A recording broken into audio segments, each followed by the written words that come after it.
leave off.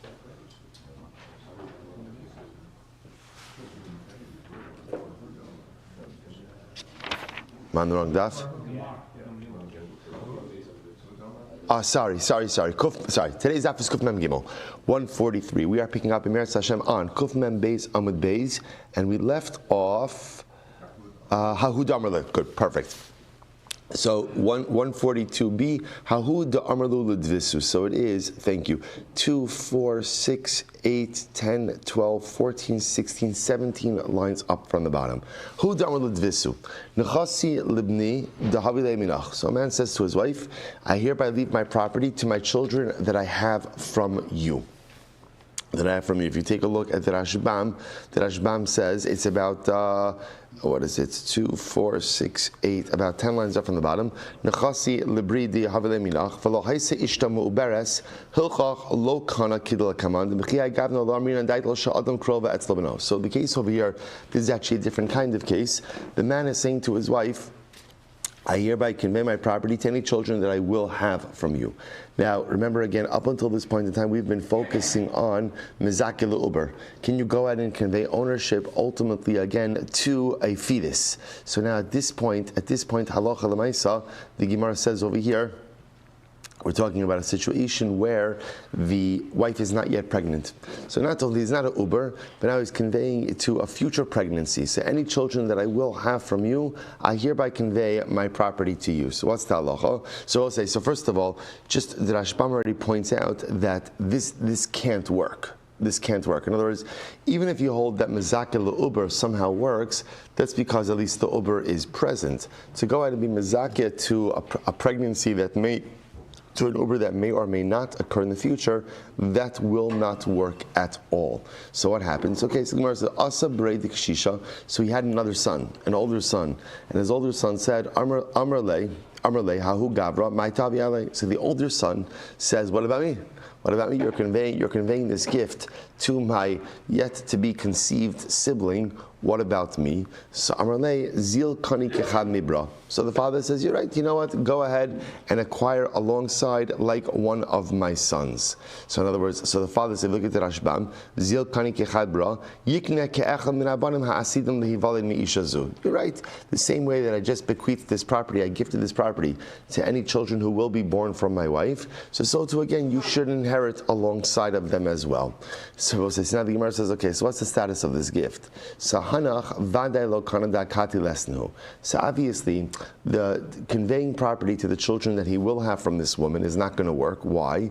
Because those children don't exist. Right? They're remember again, he's conveying property to children with whom his wife may conceive in the future, or to whom his wife will conceive in the future. So that's obviously not going to work because those children don't exist.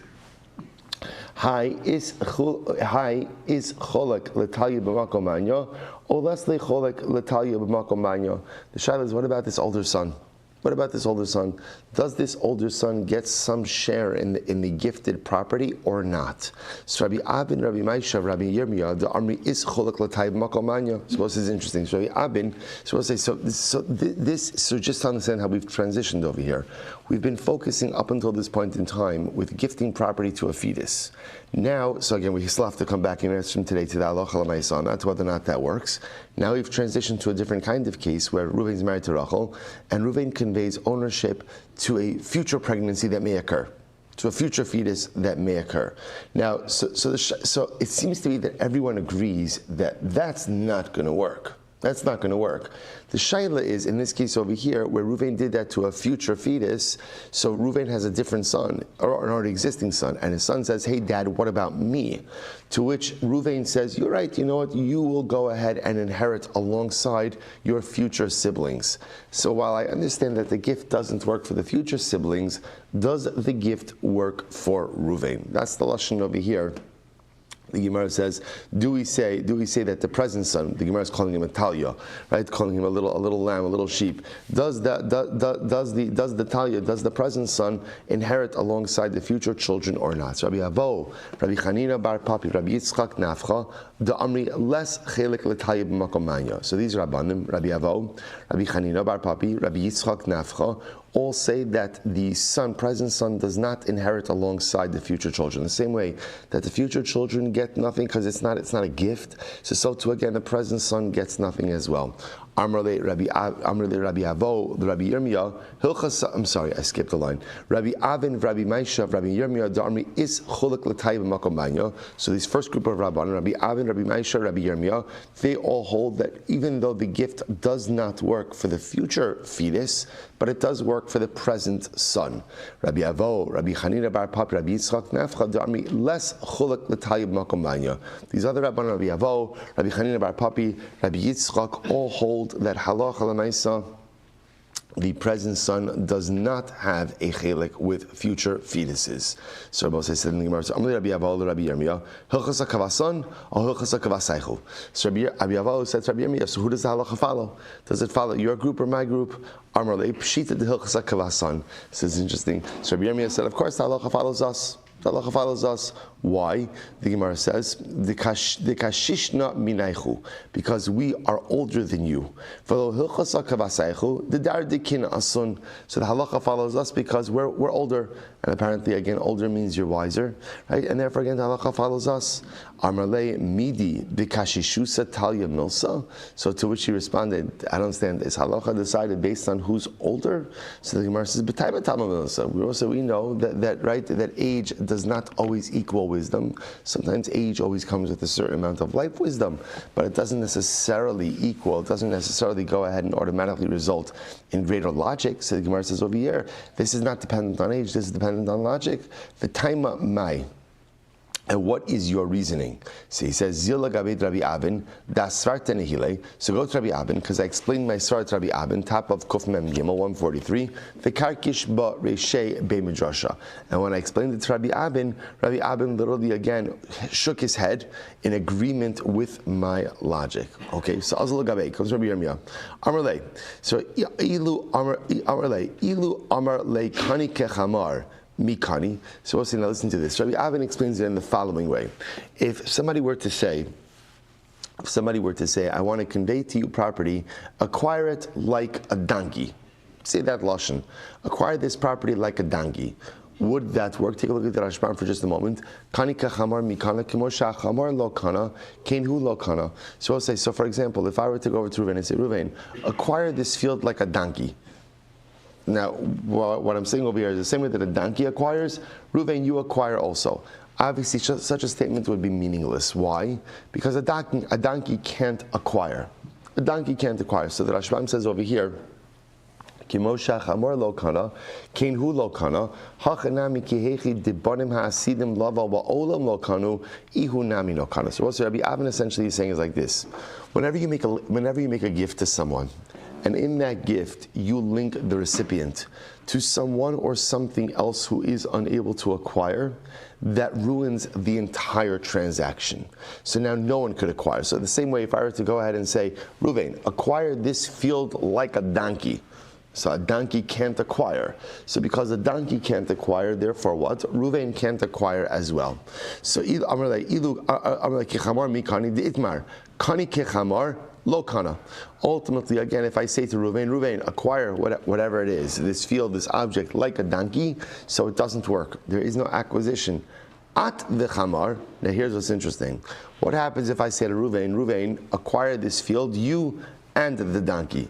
So essentially, the way the transaction sounds like is, I'm conveying ownership of the field to Reuven and the donkey, at v'chamar. What happens in that case? Rav Nachman Amar Kana Mechzer. Rav Nachman says in that case, Reuven acquires 50% of the field. Now, again, just to be clear, the donkey doesn't acquire the other 50%, right? But Lamaisa, the transaction works to convey to Reuven. In other words, the way Rav Nachman understands that transaction is, I'm not actually conveying to Reuven, I'm not actually conveying to the donkey 50% of the field. What I'm doing is, the fact that I'm including someone else in the transaction indicates that halacha lemaisa, Reuven's getting part of it. Reuven's getting part of it. So the Gemara says, fine, Reuven's getting kana mechza. Rav Hamnuna says, lo amar klum. Such a statement is absolutely meaningless. So Rabbi say, so now remember, this case is a little bit more comparable to our case. Because remember what's happening in our case over here, right? Reuven is married to Rachel, and what happens? Reuven says to Rachel, any children I will have from I hereby gift the property to any children I will have from you. So we'll say, so let's go with what we know. Everyone agrees that what? The gift to the future fetus does not work. Everyone agrees that doesn't work. There's at least again, if you say mezakil uber works, okay, there's an uber. There is a recipient to be magnet to a future fetus. Absolutely, again, there's nothing there. The shaila then is, remember again, Reuven's other son, his older son, comes and says, hey dad, what about me? So to which Reuven says, you're right, you should acquire alongside your future siblings. So again, obviously, for the future fetus, the gift is not going to work. The shaila in question over here is, will it work for the already existing son? Can he share in that gift? So now the Gemara says over here as follows: if I convey property to Reuven and a donkey, right? Reuven, I hereby convey ownership of my field and gifting my field to you and my donkey. What is the halacha? So Rav Nachman says Reuven gets 50%. It works. Rav Hamnuna says statement is absolutely meaningless, and Rav Sheshes Amar Kana Hakol. Rav Sheshes says Reuven acquires everything. Everything. Okay, so what's going on over here? So I'll say, interestingly enough, Rav Nachman and Rav Hamnuna, I understand. Right? Rav Nachman, who says the statement is meaningless, why? Because Rav Nachman will say anytime you link someone with a recipient who is incapable, halachically incapable of acquiring, you ruin the entire transaction. So you include a donkey in here in the transaction, you include a future fetus, none of it is going to work. Rav Hamnuna, sorry, that's Rav Hamnuna, right? Rav Nachman, I understand, again, when you include a non-viable recipient, you're still giving the viable recipient 50%. But Rav Sheshes, who says that Reuven will acquire everything, what's the pshat? So Rav Sheshes Menamim. Rav Sheshes says, from where do I know this? This Sanya, we learned. Rabbi Yossi says, Ein lecha mar b'kishos ela pnimi shebo. So what's interesting? Cucumbers. So apparently, again, when it comes to cucumbers, so the Gemara says that sometimes the inner part of the cucumber is sometimes bitter. Sometimes bitter. So the Gemara says as follows. So therefore, leficha kishu torem mosef alachitzon shebo v'torem. So therefore, we'll say when tithing cucumbers, you have to make sure to add on a little bit, because remember again, the Gemara. Let me tell you the background to this. The background to this is the Gemara is saying is that when you take truma, you cannot take truma. You should not tithe min hara ala yafa. You should not set aside bad produce as truma for good produce. So therefore, again, when you're using these kishuim, these cucumbers, where there is some bitter parts of the item, you have to make sure to compensate that by adding on a little bit more of good from other items. So the Gemara says from other cucumbers. So the Gemara says amai, but why should that work? At v'chamarhu. Isn't that a case, ultimately, again, of at v'chamar? Now, so remember, this is actually very interesting. So what's at v'chamar? So I go over to Reuven, let's go back for just a second, let's tie this all together. I go over to Reuven, I say, Reuven, I'm hereby conveying you a gift of my property, you and the donkey. Again, so right, so you and the donkey are the intended recipients. So remember again, now, Reuven is a bona fide recipient, a valid recipient, donkey is not. Donkey is not. So the shaila now becomes, what happens with that transaction? So remember again, this is a three-way machlokes. Rav says Reuven gets 50% of the gift. Rav Hamnuna says the statement is totally nonsensical and therefore does nothing. And Rav Sheshes says it works to convey everything to Reuven. Right? So that's our machlokes. Now the Gemara brings up this truma case. So in this truma case, when I set aside cucumbers, right, as truma for other cucumbers, here's the problem.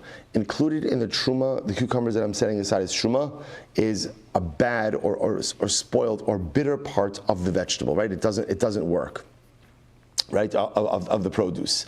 So therefore, again, when I'm setting aside truma, essentially what I'm doing is I'm setting aside a good part of the produce together with the bad part of the produce. Now, the good part of the produce works as truma. The bad part of the produce doesn't work as truma. But yet again, halacha l'maisa, the designation works. What do you see from here? That when you designate, right, when you designate something, and part of it is valid, part of it is invalid, the invalid part does not invalidate the valid part, and it works. So too, again, Rav Sheshes will say, when I go ahead and I give property to Reuven and the donkey, essentially, again, the donkey, we just kind of ignore it, and we consider as if the entire gift has been gifted to Ruvain. Incredible. To which the Gemara says, no, it's not a good proof. Shiny Hasan the Midaraisa Troma al Yasi. That's actually not a good proof. I'll tell you why. As much as you're not supposed to go ahead and separate out bad produce as tithe for good produce, if you did it, it works. The Gemara says, so Rabbi Loi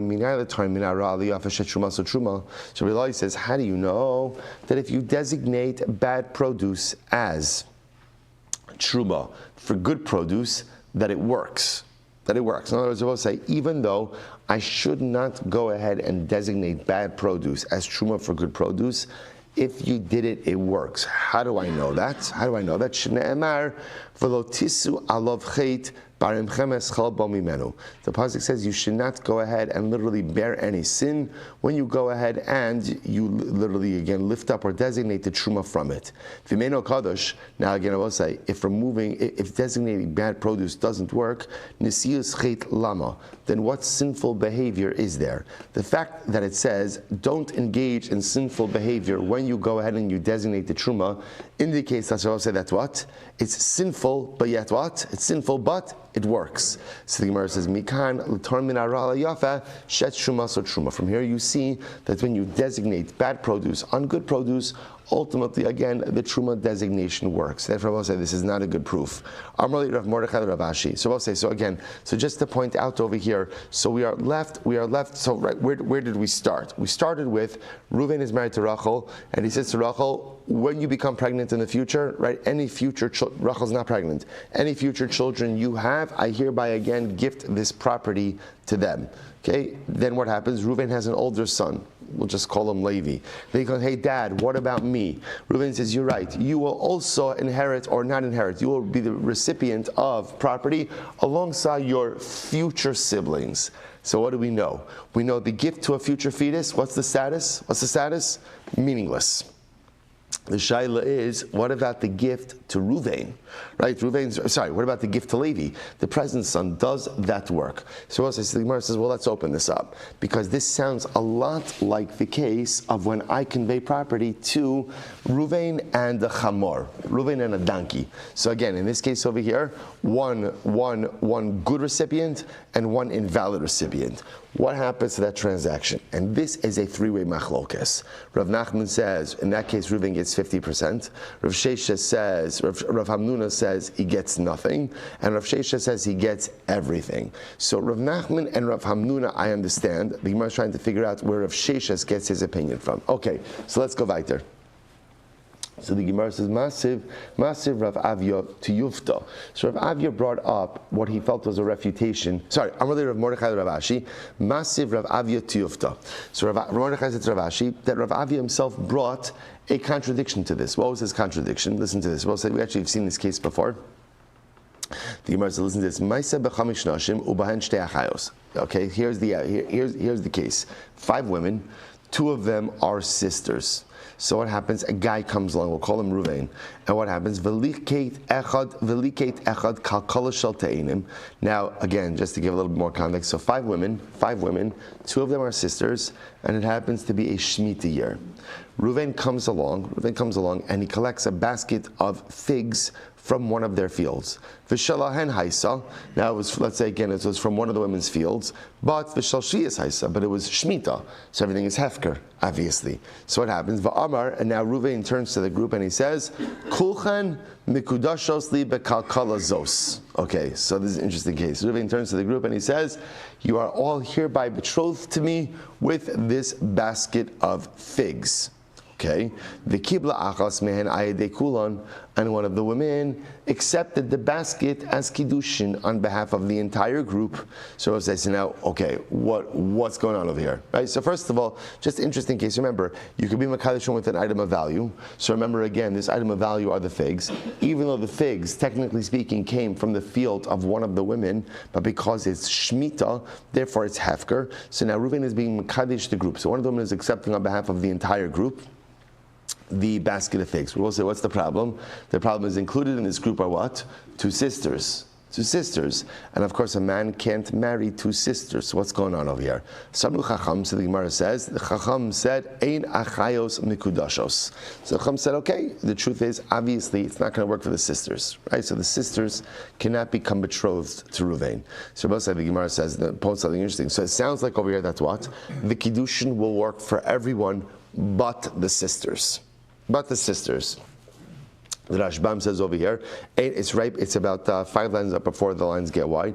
Ein achayos mikudashos. The kiddushin she'ein mesruin lebia lo havu kiddushin klal va'afilu bechada minayhu. So ultimately, again, because this is kiddushin that cannot result in bia, and because it's kiddushin that can't result in bia, therefore it's not a proper kiddushin. So ein achayos mikudashos. So the Gemara says something interesting. So achayos hu de'ein mikudashos hanachayos mikudashos. So what do you see from here? It's only the sisters who this doesn't work for, but for everyone else it does. So we'll say, what is this a case of? What is this a case of? The Gemara says, this is ata v'chamar. Right? This is the case of you and the donkey. Right? This is the case ultimately, again, where you're trying to create something, you're trying to create a new transactional reality, and one of the people is an able participant and one is not. And yet, so this is ata v'chamar, you and donkey, and yet what do you see over here? It'll work for the other sister, or it'll work for the other women, not the sisters. Va'amai. At v'chamarhu. This is a case of at v'chamar. So we'll say again, at least according to some of the opinions, at v'chamar shouldn't work at all. Amar lei. So Rav Ashi said back to Rav Mordechai, Hainu dechazoi Rav Huna bar Avia b'chalma. So it's actually it's incredible. So Rav Ashi said to Rav Mordechai, now I know why the other night I saw Rav Huna in my dream. So apparently, again, Rav Ashi said, last night I dreamt about Rav Huna. I didn't know why I dreamt about Rav Huna, and now I know why. It foreshadowed the fact that Rav Huna was going to come into the base medrash and go ahead and ask this question. Quite beautiful. I will say, by the way, such a profound idea. Can you imagine if you're on the level that you're dreaming about Rav Huna? Right? Imagine that you're on the level of dreaming about Torah. What a profound level to be on. So the Gemara says, the Mosiv Rav Avia to Yufta. The Moshe of Avia Tiyufta lav miokimna the Amar Haruya Mikem Labia Tiskadishli. Now, I will say the way we set up this case is that when Reuven hands over the basket of figs, what does he say? He says, I hereby give this over to the group, to any of those who are able to engage in an intimate relationship should become mikudashos to me. So in other words, he doesn't just say you're all mikudashos to me. Rather, what he says is essentially, any of you who could be married to me, see, this is kiddushin for you. So therefore, by definition, that excludes the sisters, because the sisters are not fit for marriage with Reuven. Okay, so therefore, I get both sides. See, we thought essentially the Havamina was that this was like a case of where he's just handing the basket of figs over to the group. If that's the case, then this would be a similar case to Ata v'chamar. But now it turns out that that's not what he's saying, but rather, again, what this case is he's saying, all of you who are fit to be married to me should become mikudashos with this basket of figs, and by definition, that will exclude the sisters. Okay, beautiful. So the Gemara goes weiter. Ahuda amar la lidvisu nechasilach o libnech. So a man who says, okay, so first of all, before we go on, so it appears that halacha l'maisa, the way it works with these cases of ata v'chamar or at v'chamar is that we paskin like Rav Nachman, and that's going to be reinforced in the next Gemara over here.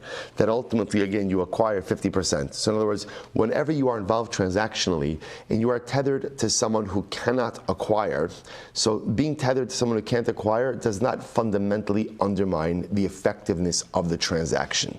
It just means that part of the transaction is meaningless and part of it is meaningful. So if I convey a field to Reuven, and I say, Reuven, I hereby convey ownership of this field to you and the donkey. So essentially what halacha says is, I'm conveying 50% to Reuven. That's the way we interpret the transaction. I mean to give half to Reuven. That's, in other words, even though, right, I mean to give half to Reuven. So kind of plugging that back, when Reuven says to Rachel, any future children you will conceive will have this property, and then Reuven says, you know what, to his existing son, you inherit alongside your future siblings even though the part for the future siblings is meaningless, the part for the existing son is meaningful. So in the case of Ata v'Chamar, halacha l'maisa again, you acquire 50%. Okay, so now the Gemara here continues on that same theme. A man said to his wife, I hereby convey my property to you and to your children. And to your children. Okay, so in this case, Reuven is married to Rachel. Reuven and Rachel have children, and what happens? He conveys the property to his wife and his children. So what is the halach in this case? So Amar Rav Yosef kansa mechza. So the wife acquires 50%. So in other words, in this case over here, remember, Reuven is conveying ownership of property to his wife and her children, but he's not assigning percentages. Right? So how do we go ahead and understand the case of conveyance of property without percentages? So Rav Yosef says, okay, two people, 50% each. 50% each. Rav Yosef says, where do I know this? Where do I know that if you convey ownership of property to two people and you don't assign percentages, that the default ultimately again is 50% for each party? The Gemara says, "Desanya Rabbi Omer v'haisali Aaron ulabanov." The pasuk says that ultimately again it will be for Aaron and his sons. Mechtzali Aaron umechtzal banav. So interestingly enough, this is by the lechem aponim. Right? Again, remember in the Beis Hamikdash there was a shulchan, a table. On that table there were racks, and the racks contained lechem aponim. We'll call it, I guess they say in English, the showbread, the unique bread that was baked in the Beis Hamikdash. There were 12 loaves. Now the way it worked, if you take a look at the Rashbam for just a moment, the beautiful Rashbam, v'haisali Aaron, it's in the wide lines about 5 lines in. V'haisali Aaron, b'lechem aponim ksiv. So it's talking about lechem aponim. So the Rashbam says Aaron zeh kohen gadol, mechzal kohen gadol, mechzal mishmeres kohanim. So I'll say, interestingly enough, the way it worked with lechem aponim is the kohen gadol gets half, and the other half is divided up amongst the rest of the Kohanim. So what Rav Yosef points out over here is like this. We have a biblical precedent. See here, the Torah is speaking about Lechem HaPanim. What does it say? V'haisel Aaron ulabanov. The Lechem HaPanim will be for Aaron and his sons. Now what doesn't the Torah say? What doesn't it say? The Torah doesn't tell us how many loaves Aaron gets and how many loaves the other Kohanim get. But yet we know what is the halacha. Aaron gets half, and the other Kohanim get half. So here, Rav Yosef says this creates a biblical precedent. What's the precedent? That whenever you convey something over to two people, even though there are no assigned percentages, the default is 50% each. 50% each. Mechtzali Aaron, mechtzal banav. Aaron gets half, and ultimately his sons get half. Amalei Abaye says, Bishlama hasam Aaron bar chalukahu lahachi parat lebei rachman lemishkal palga. So listen to this. So Abaye says that's not a good proof. In the case of Aaron, right? Aaron is fit for this division. In other words, we'll say Aaron, besides being a Kohen Gadol, is also what? A Kohen. So because he's a Kohen, by definition, he has involvement, right? He has a piece of the lechem aponim. So therefore, the Torah could be highlighting over here this idea that not only does he get a portion, but he gets half. Isha lav bas yerushahi daya shetitol ke'echad min habanim. Right? But a woman ultimately, again, is not really a bar yerusha, right? She doesn't get a portion in inheritance. In general, she doesn't get a portion in inheritance. So because she doesn't get a portion in inheritance, maybe we should say that when Reuven conveys property to his wife and his children, she should inherit no more than the rest of the children. In other words, divide the gift equally amongst all of the recipients. Why should Rachel automatically get 50%? She should just get a portion like everyone else. So the Gemara says, Ini, is that so? But a case like this actually happened in Narda. And what happened? And Shmuel gave the wife 50%. But Tveria, Rabbi Yochanan Palgan happened in Tveria, and Rabbi Yochanan gave the wife 50%. Visu, Kias Rabbi Yitzchak by Yosef Amar, Hahu demei Kalila, the Shadu debei Malka, Abule va'Isturuge. So listen to this. Furthermore, there was the following story. Rabbi Yitzchak Bar Yosef said that the king once imposed Demei Kalila literally means a crown tax. The king wanted a new crown. What does the king do when he wants a new crown? He imposes a new tax. It's a good system, right? He imposed a new tax, and then what did he say? He said this tax has to be borne, it has to be divided by the Abule and the Istaruge. The Rashban points out over here, Abule are Ashirim, are rich people, and Istaruge it's Istartigi are the officers. Are the officers? It should be borne by both of them. And Amarabi, Nisivu Abuli Palga, Vistarugi Palga. Each of those groups gave 50%. So the Gemara says, so you see, so again, all of this is painting the same picture. That whenever you convey ownership of something to two groups without assigned percentages, then by definition it is a 50-50 split. So too when the king went ahead and imposed the crown tax upon these two groups, the rich people and the officers, so the financial responsibility was split 50-50 amongst the two groups. Which Gemara says, by the way, it's not a good proof. The truth is, no. In fact, with the crown tax, it used to be originally, the king really only assigned it to the rich men. And the officers would just kind of help out of the goodness of their heart. And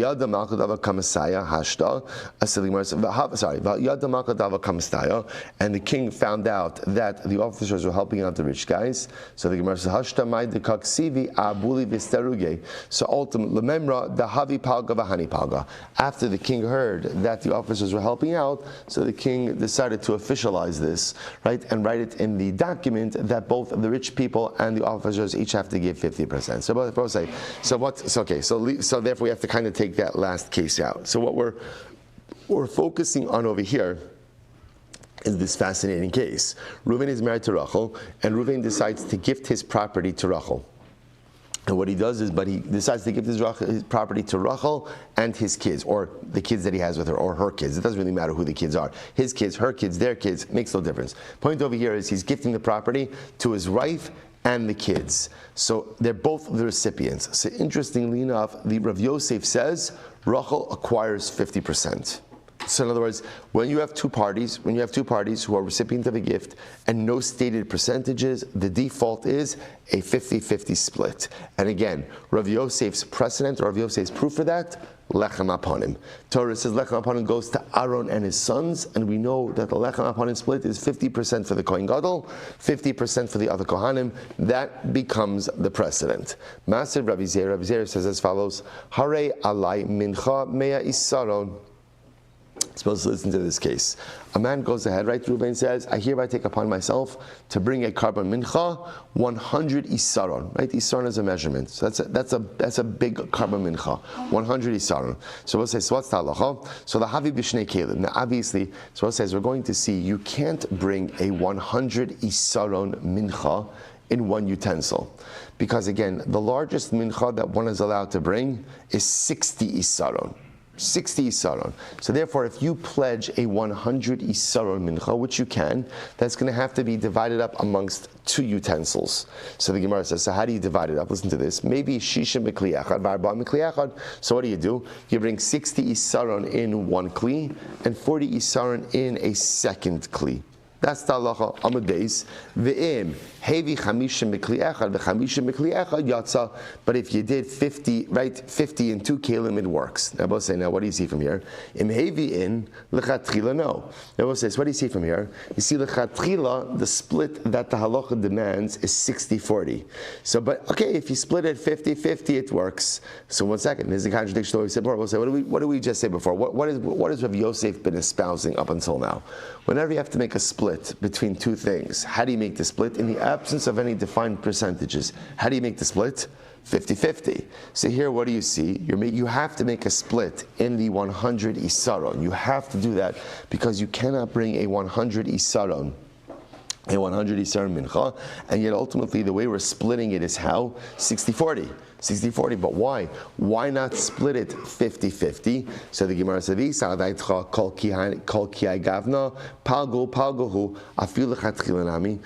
1 second, but if you say that when you assign something to two things, in this case to two kelim, right, that whenever you have to divide something, the default split is always 50-50, then quite literally, why shouldn't I be able to bring two menachos each one of 50 isaron for each kli. To which the Gemara says, no. Here's the difference. Hachi hashta hasam anan sahadi tahai gadra meikar lekarban gadol kamachavein. I will say, here's the difference. When Reuven says that he wants to bring 100 isaron mincha, what does that show? What does that show? This guy wants to bring a big carbon mincha. He is bringing a big carbon mincha, 100 isaron. So therefore, again, his desire is to bring the biggest carbon possible. So I'll say, so why does he say I'm going to bring it in 2 utensils? He knows that you can't bring a 100 isaron mincha in 1 utensil, but therefore, kama de efshar la'asuye maisinon. I will say, so this is actually interesting. So it's clear that he wants to bring a very big carbon mincha. So therefore, again, but he knows, so therefore he pledges 100 isaron. But what else does he know? He knows that you can't bring 100 isaron in 1 kli. So what's his desire? His desire is to bring the biggest mincha that he can bring. What's the biggest mincha you could bring in any one particular kli? 60 isaron. 60 isaron. So therefore, again, it makes sense that in 1 kli he's going to bring 60 isaron, and then he'll bring the residual, he'll bring the remainder in the other one, which is 40 isaron. Beautiful. Okay, so we'll say, so therefore, we tried to bring this as a contradiction to Rav Yosef, but it turns out that it's not a contradiction, it's really just a separate case. So what do we do? So Hilchasa, so we're going to the Hilchasa Kavasi Rav Yosef Besada, Inyan, Umechza. And I will say the halacha follows Rav Yosef in these 3 areas, Sada, Inyan, and Mechza. What are these 3 cases? If you take a look at the Rashbam, a little bit to the left, right? Go to the left about 8 lines down. Sada, Peraka Shutfen Gabeahu. Gavra the Zabin Ara Ametzer the Beinosha, V'tlas Mili Kam Rav Yosef Hasav. So we'll say, so that was 3 halachas that had to do with inheritance law and the ability to an inheritance portion to get property that is already adjoining property you already own. Okay, we're not going to get into that now. So that's Sada. Inyan, the Rashbam says over here, Perek Yesh Dochlin Kinyan Emasai Choser. Rav Yosef Amar Kolzman Sha'oskim Ba'osa Inyan V'Stras Kinyan. So the case of Inyan or Kinyan, as Rashbam says, is Rav Yosef is of the opinion that if you're engaging in a transaction, at what point in time are you permitted to still retract? Right? At what point in time can you renege? As long as you're still talking about the details, right? As long as you're still talking about the transaction, you're involved in the transaction, you could renege. And lastly, Mechza. So we'll say Mechza is our case. Mechza is our case, that whenever you convey property to someone, and you're conveying ultimately again to 2 parties, the default division of the property is 50-50. So therefore, I will say, circling all the way back, so if Reuven goes in and says to his wife, I am hereby conveying property, right? Property to you and our kids. So he's giving a gift to his wife and his kids. The split is 50-50. So even though again, so I just want to be clear. What happens if Reuven says, I'm giving you a field, right? Rachel, I'm giving you and the kids a field. 70% to you, 30% to the kids. What's that, Rachel? Okay, so that's a 70-30 split because it's been articulated. It's in the absence of any specific articulated percentages, the default split is 50-50. Where does Rav Yosef get this from? Lechem Aponim. I read Lechem Aponim was a 50-50 split. Kohen Gadol getting half. Kohen Gadol getting half, and the other Kohanim getting half. So that's how you paskin. And I will say, kind of just to circle back a little bit, so to go back, and that's why again, in the case of At v'Chamar, right, so again, what's the split in At v'Chamar? A 50-50 split. Just the difference in that case is the Chamar obviously doesn't acquire, but the appropriate recipient does. So again, whenever you have these 2 recipients there, by the way, it's not just 2. It'll be the same thing with 3, 4, 5, 6. In other words, whenever you have recipients and you do not articulate percentages of division, then the default is an equal division amongst the able participants. Okay, beautiful.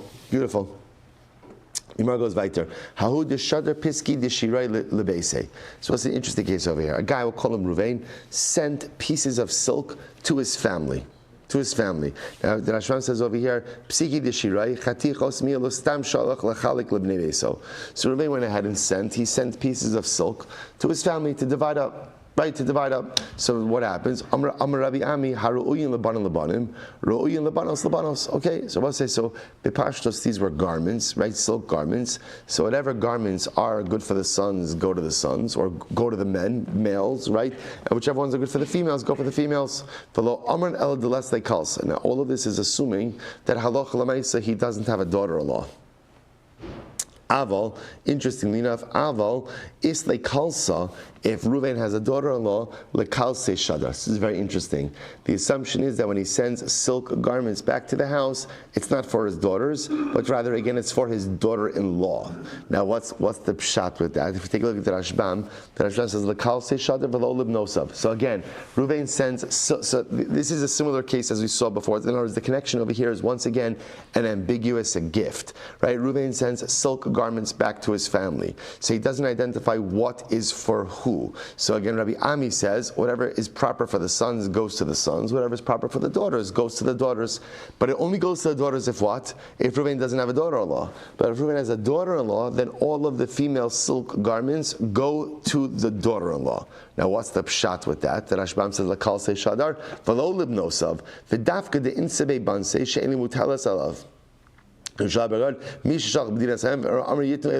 listen to this. The idea, so Hashem qualifies this. If there's a daughter-in-law, then the silk garments go to the daughter-in-law. Now this is presupposing that Reuven's daughters are married. If Reuven's daughters are married, then they are no longer his financial responsibility.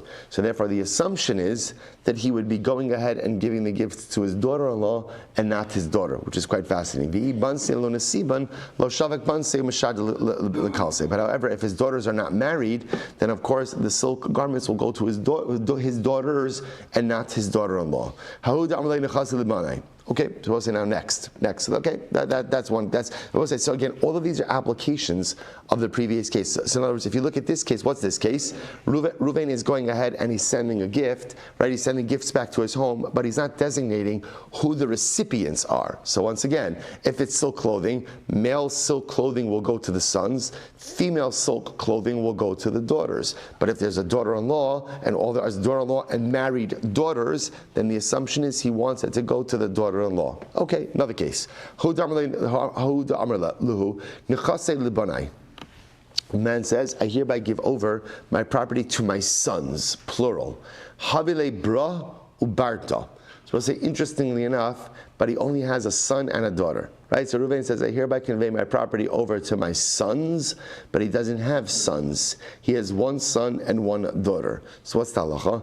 Mi kari inshi lebara banai, ulasaluki lebarta mi isra kasi, odimalo kari inshi lebara banai, ulamoshcha lebarta b'matana kasi. So I say, here the shiloh over here. So how do you understand sons? Is it common for a person to call one son sons?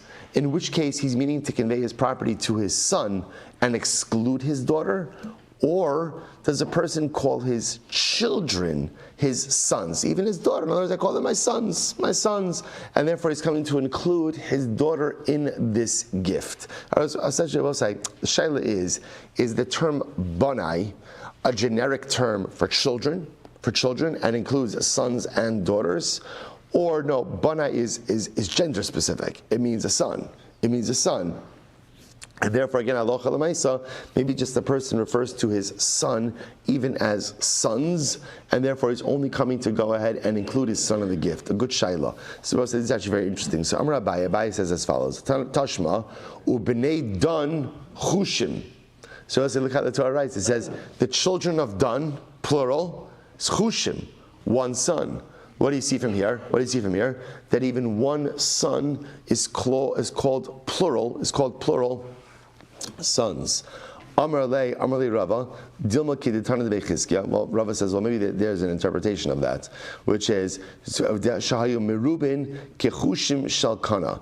So even though there was only one son, right? That one son, literally again, they were as multiple. Kechushim Shalkana literally means as the clusters of reeds.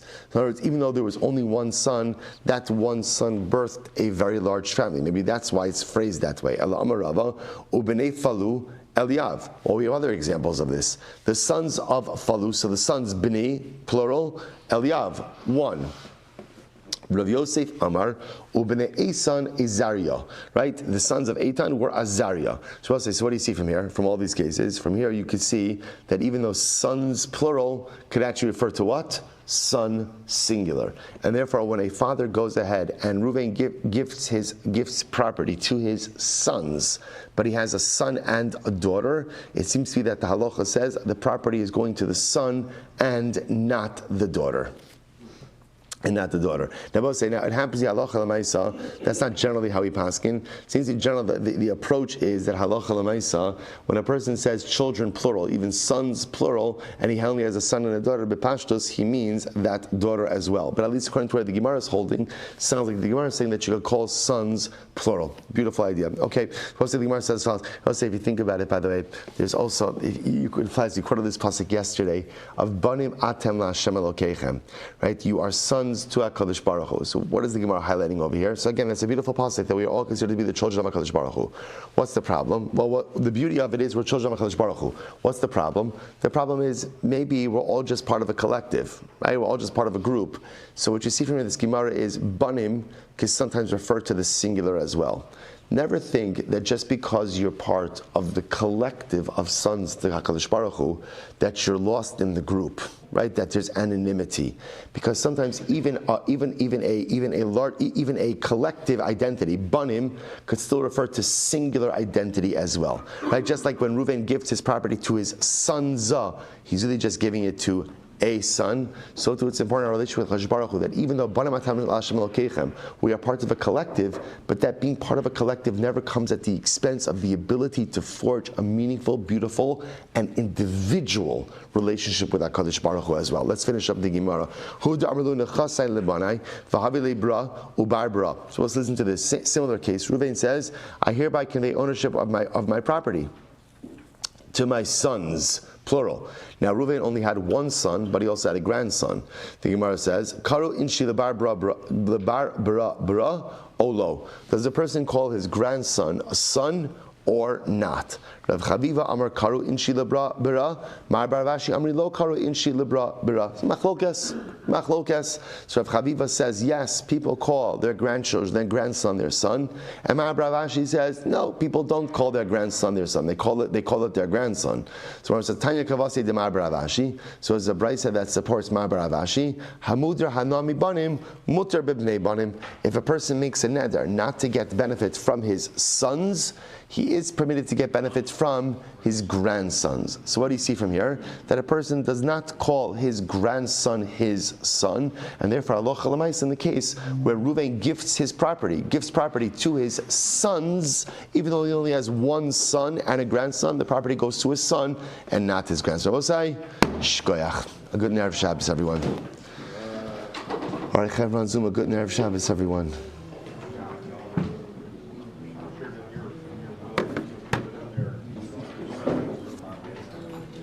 It's beautiful to see. I think we officially have more Chaver in Eretz Yisrael than here. Beautiful.